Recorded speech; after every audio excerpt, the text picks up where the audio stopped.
The president of Mexico is standing behind his decision to approve a reform of the country's electoral institute.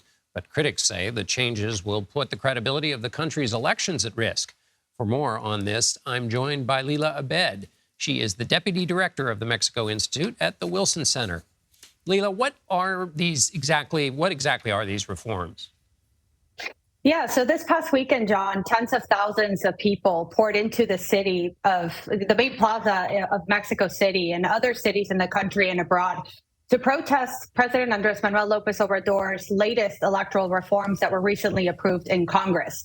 These electoral reforms, also known as Plan B, seek to debilitate the National Electoral Institute, who is in charge of supervising and administering free and fair elections in Mexico.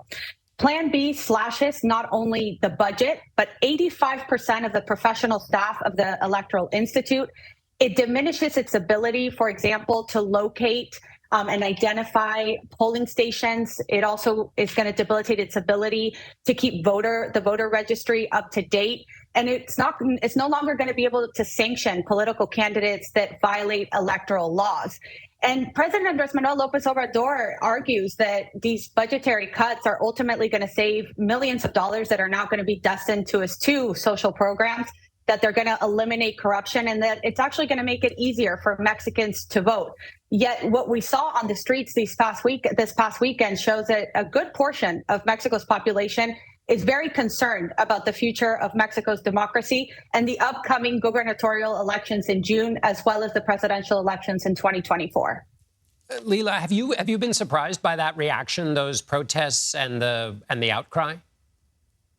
No, John. It's important to note that Mexico was under a single party rule for 71 years. It wasn't until the year 2000 that Mexico transitioned into a more democratic system.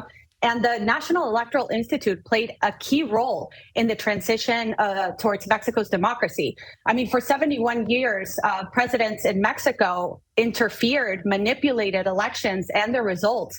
And therefore, the citizens of Mexico are protesting not necessarily against the president himself, but really about upholding Mexico's democracy and keeping in place one of the electoral institutes that is lauded internationally for upholding democracy, but also holding and hosting elections that are free and fair and that are transparent. And it's one of the most credible and legitimate institutes, not only in Mexico, but also internationally.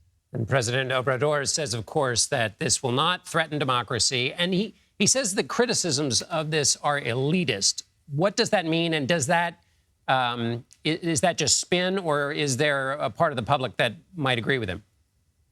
Well, President López Obrador has a common theme in his presidency, and that's not only to attack the National Electoral Institute, but also to attack journalists, to attack civil society organizations, feminist movements, to diminish, the judicial branch. His political party, Morena, has a majority in both houses of Congress, as well as the majority of governors in the states in Mexico.